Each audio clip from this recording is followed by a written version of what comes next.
Alors je ne comprends pas cet engouement autour de la dernière vidéo. Pour moi, c'était une vidéo qui m'intéressait, mais je pense pas que ça allait faire autant de vues. Bon, pas environ 5 à 10 vues par vidéo, de 150 vues. Pour certains, ce n'est pas beaucoup, mais pour moi, c'est impressionnant au passage.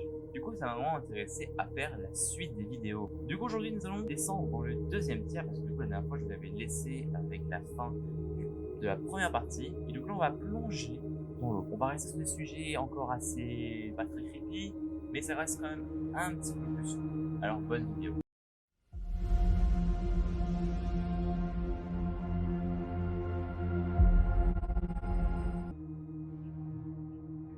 Parlons de l'hypnose. Alors, l'hypnose, c'est un état d'inconscience qui on est entre le rêve et l'éveil. Et dans cet état-là, notre perception du monde est très différente. C'est pour ça qu'on est beaucoup plus facilement influençable. Alors, je voulais commencer par ce sujet pour parler après des rêves lucides, donc c'est parti. Alors, les rêves lucides, c'est quoi? Bon, bah déjà, expliquons ce qu'est un rêve. Un rêve, c'est un état qu'on peut rentrer durant notre sommeil, on y rentre environ 4 ou 5 fois durant notre sommeil, et le rêve en soi, c'est pas vraiment, c'est quelque chose qui n'est pas vraiment expliqué. Disons qu'on ne sait pas vraiment pourquoi nous rêvons, on a plusieurs théories, mais rien de vrai concret.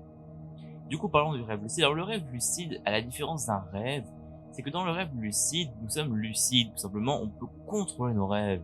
En tout cas, on sait qu'on est dans un rêve et du coup, on peut faire tout ce qu'on a envie.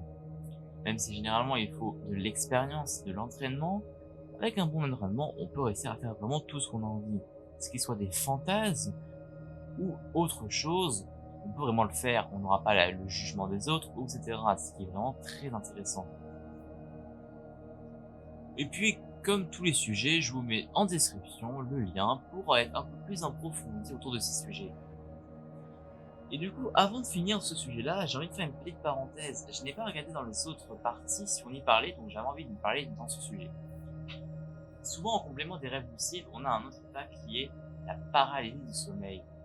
La paralysie du sommeil, c'est un état tout simplement où on peut être réveillé avant notre corps. Alors, simplement, je vais vous expliquer que quand on dort, nous sommes paralysés. Parce que sinon, par exemple, dans un rêve, si on sautait d'un ravin, on pourrait sauter. Et pas bien durant le sommeil. Du coup, on reste paralysé. Bon, évidemment, dans un rêve, une fois on peut bouger dans le lit, mais c'est pas aussi important que dans un rêve, que sans cet effet. Alors, ce que je voulais expliquer là-dedans, c'est que du coup, une paralysie du sommeil, c'est quand on est réveillé avant notre corps. Et du coup, le problème, c'est que du coup, on est paralysé. Bon, on peut toujours bouger les paupières et on a les yeux grands ouverts, mais on ne peut ni crier, on a une sensation de poids sur notre poitrine, parce que du coup, notre respiration se fait automatiquement. Et vu qu'on est entre le rêve et le sommeil, il peut y avoir des choses qui apparaissent. Et vu que du coup, on a un effet un petit peu de peur, parce qu'on ne peut pas bouger, ça fait très peur cette sensation-là, et ben on va voir des choses qui nous font peur. Et c'est pour ça que c'est pas très intéressant. Mais à la différence du rêve, l'appareil du sommeil, c'est, comme je vous l'ai dit, un sujet qui est connu et qui est expliqué. Mais bon, pour finir ce sujet, je vais vous parler d'une apparition qui est souvent connue. Alors généralement, ce qu'on va voir dans une paralysie du sommeil est très différent de la culture qu'on a eue, de peur qu'on a. Mais une forme apparaît généralement dans toutes les cultures et à toute époque, c'est le Ant-Man. Le Ant-Man ou l'homme au chapeau, en français, c'est tout simplement une hallucination d'un homme tout en noir, avec un chapeau. Voilà, c'est tout.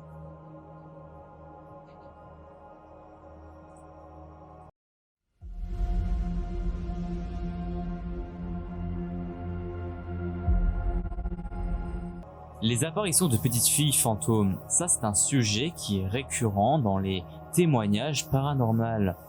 Alors, bien évidemment, rien ne peut être prouvé, mais c'est quelque chose qui est souvent dit.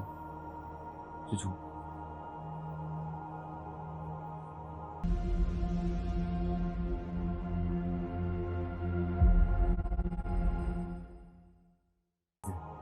My red is not your red. Ou en français, mon rouge n'est pas votre rouge. Alors, c'est pas une théorie, mais c'est quelque chose qui pourrait être intéressant. Imagine, en fait, on connaît les daltoniens, ceux qui ne voient mal les couleurs, parce que, si vous voulez, dans l'œil humain, on a ce qu'on appelle 3 cônes. On a donc des cônes, c'est quelque chose qui détecte le bleu, le rouge ou le vert. Donc c'est les 3 couleurs primaires pour les yeux, et après, avec ça, on fait des fusions et on trouve d'autres couleurs. Et en fait, imaginez que depuis votre naissance, le cône qui doit détecter le rouge détecte le vert, et le cône qui détecte le vert détecte le rouge. Ce qui voudrait dire que du coup, depuis votre naissance, ce que vous voyez rouge, vous le voyez vert, et ce que les gens voyaient. Donc en fait, ce que les gens voyaient rouge, vous le voyez vert. Et ce que vous voyez vert, les gens le voyaient rouge. Bah, ceci, personne ne pourrait savoir que vous voyez différemment. Car vous voyez parfaitement les 3 couleurs, vous voyez les fusions, mais vous voyez juste différemment. Mais à la différence d'un daltonien, le daltonien il manque de couleurs. Là, et le faire comme ça, et ben ça serait totalement impossible à détecter. Intéressant.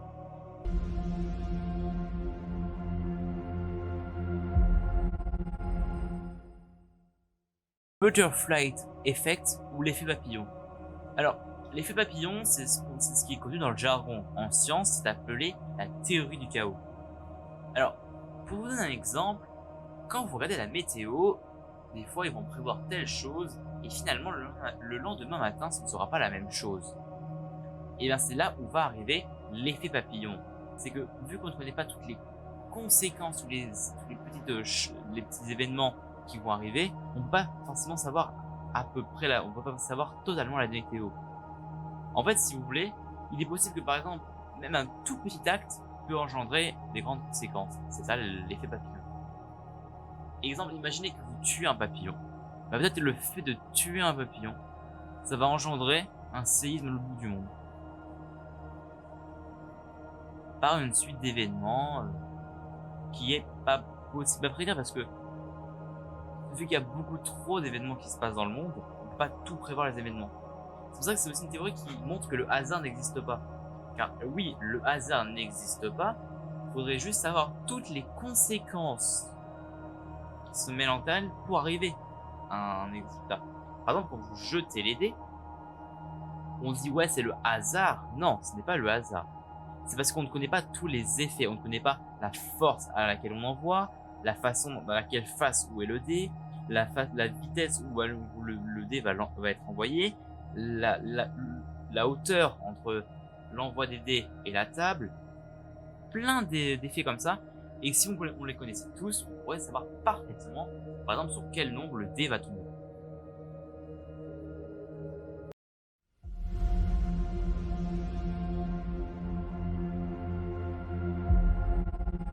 La 6e grande extinction. On parle souvent dans les médias que l'homme crée la 6e grande extinction. Mais déjà, on va déjà parler des extinctions. Depuis 500 millions d'années, la Terre a vécu 5 grandes extinctions de masse, lors desquelles au moins la moitié des créatures vivantes ont été éradiquées, en un clin d'œil à l'échelle géologique. La première extinction s'appelle l'extinction de l'Ordovicien. Donc elle a paru à peu près il y a 445 millions d'années et causé la disparition d'espèces entre 60 et 70 millions d'années. La cause serait donc une grande période glaciaire courte mais intense, courte en termes géologiques. Donc en fait il faut aussi expliquer que l'extinction des dinosaures, qui est la plus connue, elle est toute petite comparée aux autres. La deuxième grande extinction, c'est l'extinction du Dévonien. Donc elle est apparue il y a environ entre 360 millions d'années et 375 millions d'années. Elle a causé 75% de disparition d'espèces. La cause probable, ce serait donc l'épuisement de l'oxygène dans les océans. La troisième grande extinction, ce serait l'extinction du Permien. Elle a été il y a environ 252 millions d'années. Elle a causé la disparition d'espèces de 95% des espèces vivantes. Et la cause probable serait donc un impact historique ou une activité volcanique. L'extinction du Permien, c'est la plus dangereuse. Elle a causé 95% de disparition. C'est énorme, vous vous rendez compte? On a failli détruire l'entièreté des formes de vie sur Terre. Enfin, pas nous, mais on est. Donc en fait, il a failli y avoir plus de vie sur Terre. Bon après, ça s'est passé sur 200 000 ans. Ça semble beaucoup 200 000 ans, mais à la taille géologique, c'est tout petit. Donc oui, l'extinction du Permien, quand on dit d'une expansion, ça ne passe pas en quelques jours, ça se passe en des milliers d'années, mais c'est rapide en termes géologiques. Donc là, l'extinction du Permien dure 200 000 ans, mais c'est quand même court pour le géologique. Quatrième grande extinction, c'est l'extinction du Trias, il y a environ 200 millions d'années.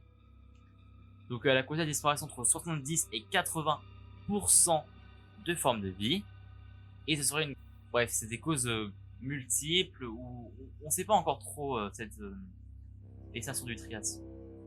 Et la dernière extinction que l'on connaît, c'est l'extinction du Crétacé, il y a environ 66 millions d'années. Disparition de 75% des formes de vie par un impact d'astéroïdes. Alors du coup, quand on parle de l'extinction de la 6e extinction, on parle souvent de l'homme avec ses dérèglements, avec la pollution qu'il fait, etc., qui fait disparaître des formes de vie. Mais il faut quand même se rendre compte que nous, même si notre impact sur la biodiversité est grande, ce n'est pas aussi important que dans les autres extinctions. Mais ce que je voulais aussi vous dire par ici, c'est que par exemple, nous savons qu'un astéroïde touche environ tous les 60 à 80 millions d'années la Terre. Et le dernier astéroïde qui a frappé la Terre, il a frappé il y a 66 millions d'années. Donc on est parfaitement dans la tranche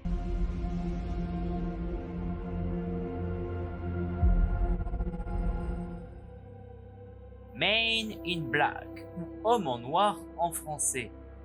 Donc ce seraient des hommes en tenue noire qui viendraient sur les lieux où des ovnis auraient été apparus. Les gens qui disent les avoir vus, ils ont parlé avec eux, et ils disent qu'ils ne pas se souvenir de ce qu'ils ont parlé avec eux.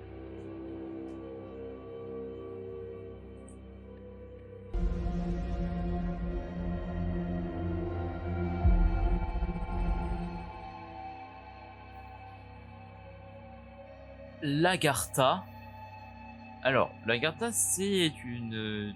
je sais pas comment expliquer. En fait, c'est une théorie comme quoi il y avait une cité ou un royaume.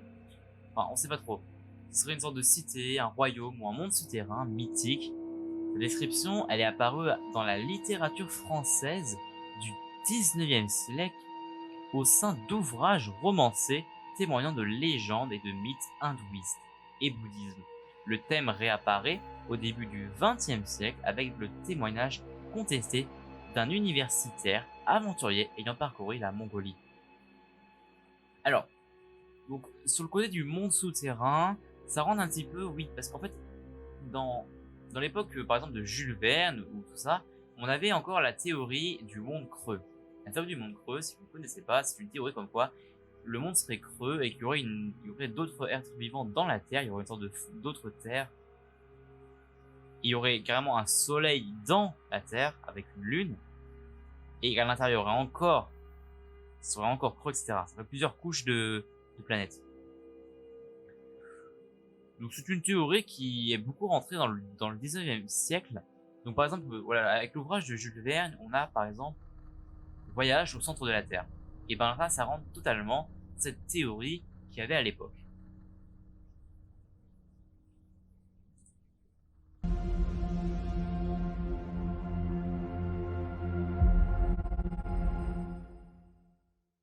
Les francs-maçons. Alors, les francs-maçons, c'est un groupe qui est de moins en moins secret, donc on sait beaucoup plus de choses dessus.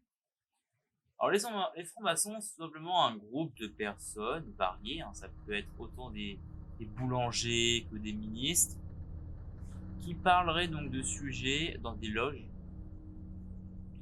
Et bon, après, je suis pas trop calé sur le sujet, mais je vous mettrai quelques liens en description, encore, hein, pour vous en saviez plus.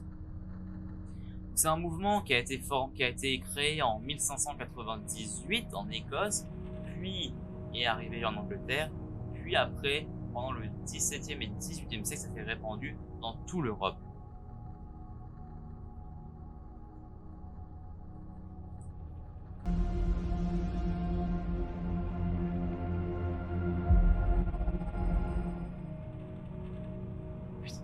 Le voyage astral. Alors, qu'est-ce que le voyage astral? Le voyage astral, pour ceux qui l'ont pratiqué, disent que c'est un voyage où l'on dissocie l'esprit au corps. Du coup, on pourrait aller n'importe où, car on serait immatériel.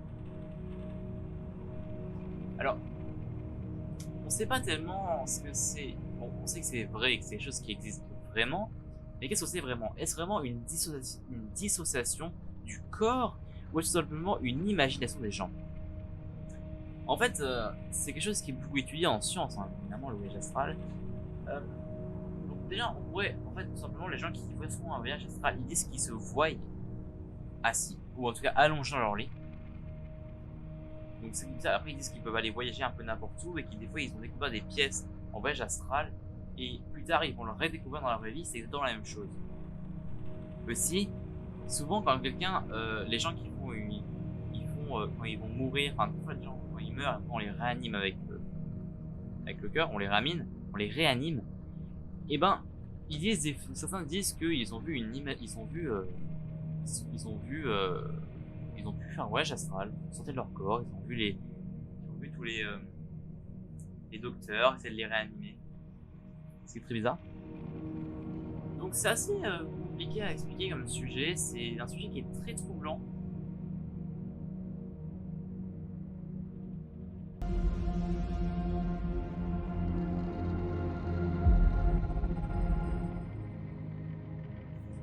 Snuff film.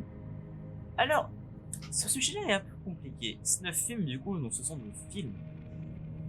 Comment vous expliquer? J'ai vu la description, j'ai vu quelques images d'affiches. Ouais, non, je vous conseille pas d'aller voir. Bon, je vous mettrai quand même en description un lien, mais je vous conseille vraiment pas d'aller le voir. C'est pas, franchement, c'est pas intéressant. Moi, j'aimerais vraiment pas voir ce genre de film.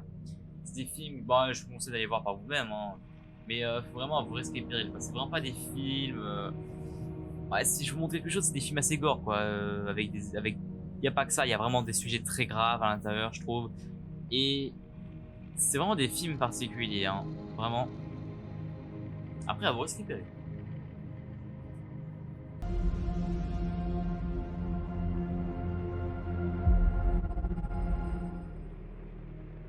Lost Civilization, c'est une théorie qui est en lien avec la théorie des anciens astronautes. Donc en fait, c'est une théorie comme quoi il y aurait eu une autre forme de vie intelligente avant la nôtre sur Terre.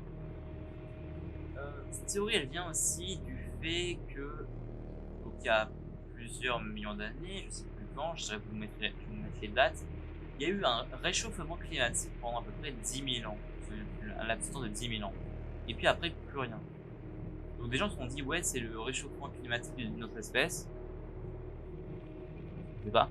Après, ce qui est mystérieux sur cette théorie-là, qui peut la démonter, c'est pourquoi on n'a découvert aucun vestige. Voilà.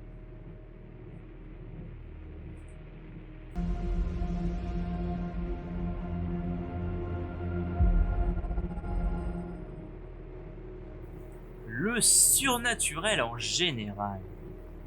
Alors, le surnaturel en général, c'est un sujet qui intéresse, qui est très intéressant et qui est perturbant. Donc, le surnaturel, ça rentre les appareils sous forme automatique, les choses mystérieuses, etc. Et aussi, on va le dire, généralement, les choses surnaturelles ont été totalement inventées. Donc ça plaît tellement de le savoir que plein vont inventer des choses, c'est obligé. Mais c'est un sujet quand même qui est très intéressant, car certaines apparitions, certains événements surnaturels sont encore inexpliqués. Mais ils sont minimes. La plupart sont totalement fake.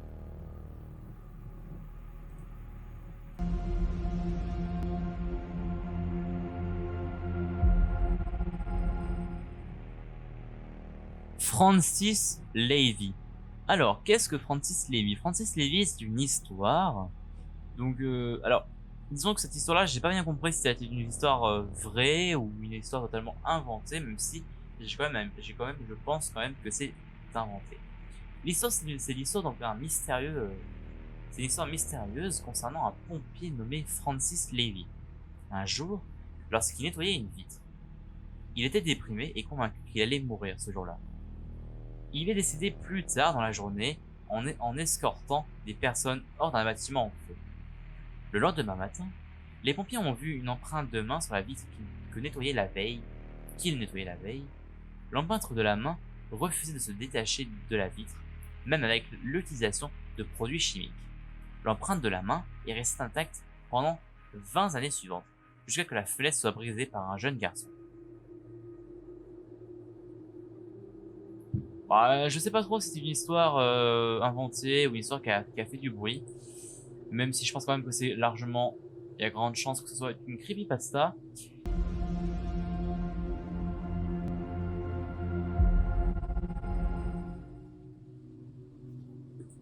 Laura. Alors Laura, donc c'est un L apostrophe avec A-U-R-A. Laura. Laura, c'est un sujet qui est intéressant. Pour moi, je trouve ça intéressant. Ça serait une sorte de force qu'on pourrait avoir. C'est un petit peu compliqué à expliquer. C'est une sorte de force immatérielle qu'on aurait. Et après, je suis vraiment pas calé sur ce sujet-là. Mais il y en a beaucoup enfin, ça en parle surtout dans l'hindouisme et le bouddhisme. C'est là surtout où on parle de l'aura. Et puis, si vous voulez en savoir plus, bah, il y a toujours en description. C'est pareil.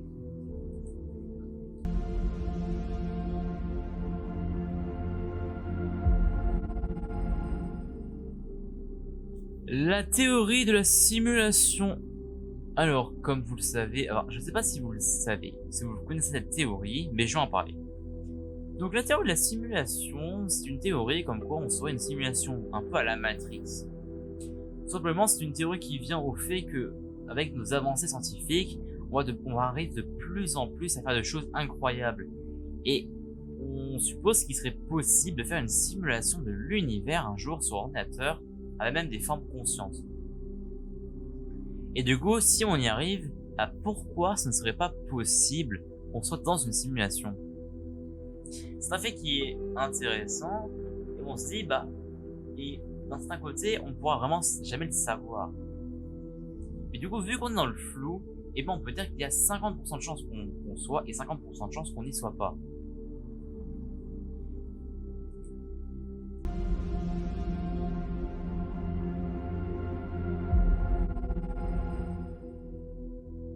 Le métal. Alors le métal ou le black metal, ce sont tout simplement un style de musique qui est beaucoup associé avec Satan et plein de choses sataniques. C'est une genre de musique très particulière, et si vous ne connaissez pas, même si je pense quand même que vous connaissez, et ben je ne vous mettrai aucun musique, mais vous pourrez en voir encore en description. Je vous mettrai quelques liens de chaînes de dark metal et de metal.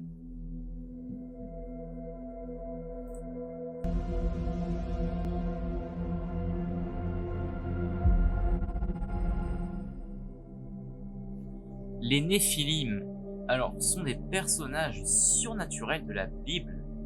Le mot Néphilim apparaît 2 fois dans la Torah, où il est souvent traduit par géant, mais parfois rendu tel quel.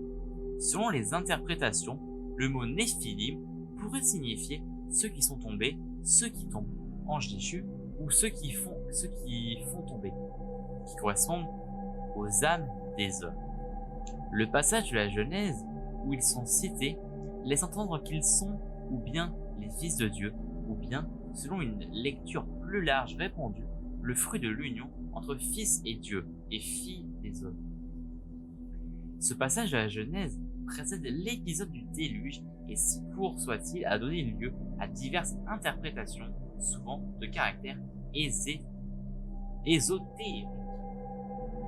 Les Néphilim sont associés par comparaison à d'autres géants évoqués dans la Bible. En effet, les traditions voient en eux une force supérieure aux autres hommes qui correspondent au sens de la justice. Alors, comment vous dire que bon, c'est impossible de le dire, mais c'est quand même des choses intéressantes. Ça rentre avec les gens qui disent la théorie comme quoi il y avait des gens sur Terre avant, tout simplement.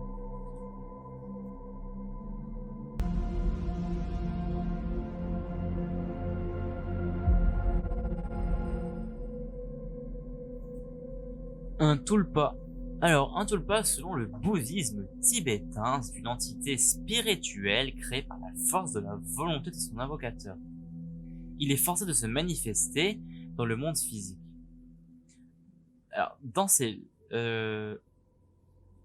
livres sur le Tibet, Alexandra David Néel prétend avoir réussi à en invoquer un, ayant la forme d'un moine enjoué, mais elle a dû le détruire car une fois rempli de suffisamment de vitalité, le tulpa a tendance à s'échapper au contrôle de son créateur. Voilà, c'est encore quelque chose d'assez bizarre, hein. C'est très c'est un truc comme quoi les bouddhistes tibétains ils pourraient créer une sorte d'identité, une identité physique qui serait un humain. Moi je peux rien vous dire sur le sujet après, voilà, vous faites votre propre avis, vous allez voir et vous verrez bien si ça vous intéresse ou pas.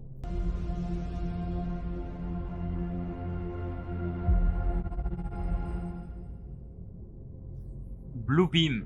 Alors la théorie du complot du projet Bluebeam prétend que la NASA, en coopération avec d'autres forces puissantes, tente de mettre en œuvre une religion du nouvel âge, avec l'antichrist à sa tête, et de lancer un nouvel ordre mondial. Le projet Bluebeam, NASA, a été décrit par Serge Monast, un journaliste né au Canada à la fin de la Seconde Guerre mondiale. L'activité croissante des objets volants inexpliqués, OVNI, a suscité l'intérêt de plusieurs experts. L'US Air Force, les scientifiques et les médias ont lancé des enquêtes après avoir combiné les forces sur les observations. Des comités ont été formés pour fournir des explications, mais il était inutile. Du coup, Serge Monast a commencé à prendre la parole et à faire entendre sa voix. En 1994, il a publié un rapport de compilation baptisé Projet Bluebeam. Voilà. Encore c'est une théorie, hein, c'est pas un sujet pas quelque chose qui a fait grand bruit. Donc voilà, encore une théorie avec la NASA au centre. Une théorie. Après c'est une théorie du complot comme je vous dis, hein, ça a enfin, pour moi c'est une théorie du complot. Je trouve que c'est bidon une théorie du chaos. Une théorie du complot, je trouve que c'est bidon. Mais peut-être que pour ça pourrait être intéressant.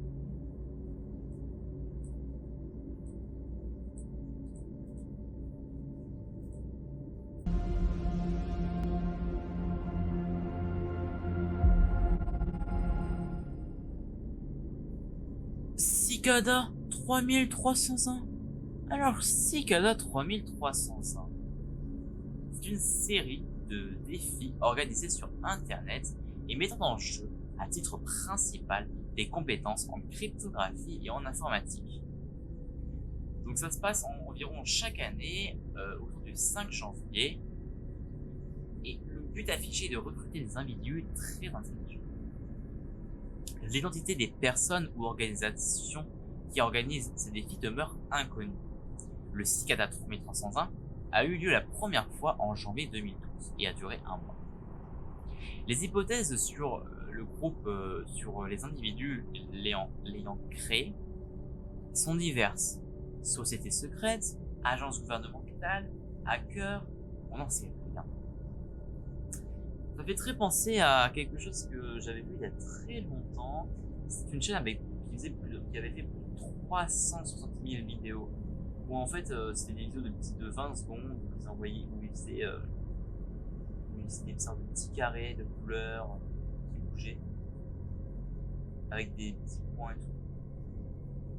Et c'était un truc, je pense que c'était un projet auprès des espions ou quelque chose comme ça. Donc c'est intéressant. Je vous mettrai encore en lien donc quelques vidéos. D'ailleurs une vidéo de Feldup très bien expliquée sur ce sujet.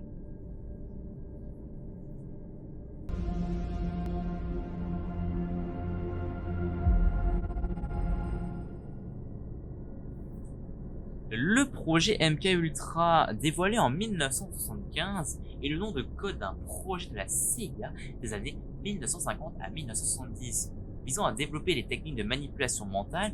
On sait peu de choses sur le programme. D'une manière générale, l'objectif principal du projet MK Ultra est d'influencer le comportement humain.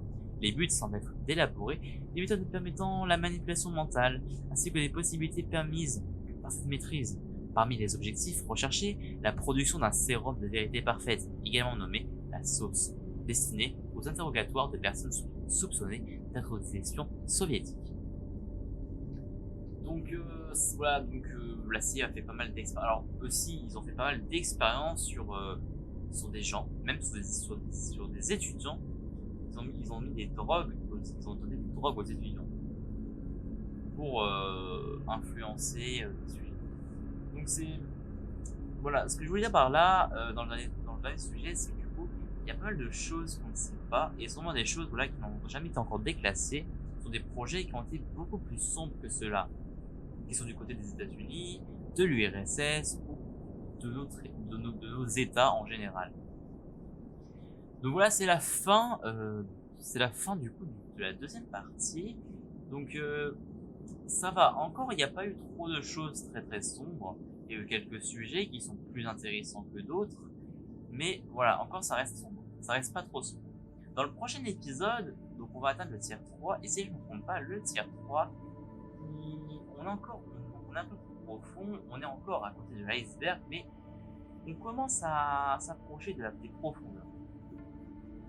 Donc cet épisode va mêler toujours encore plus sombre. Et n'hésitez pas voilà, à attendre.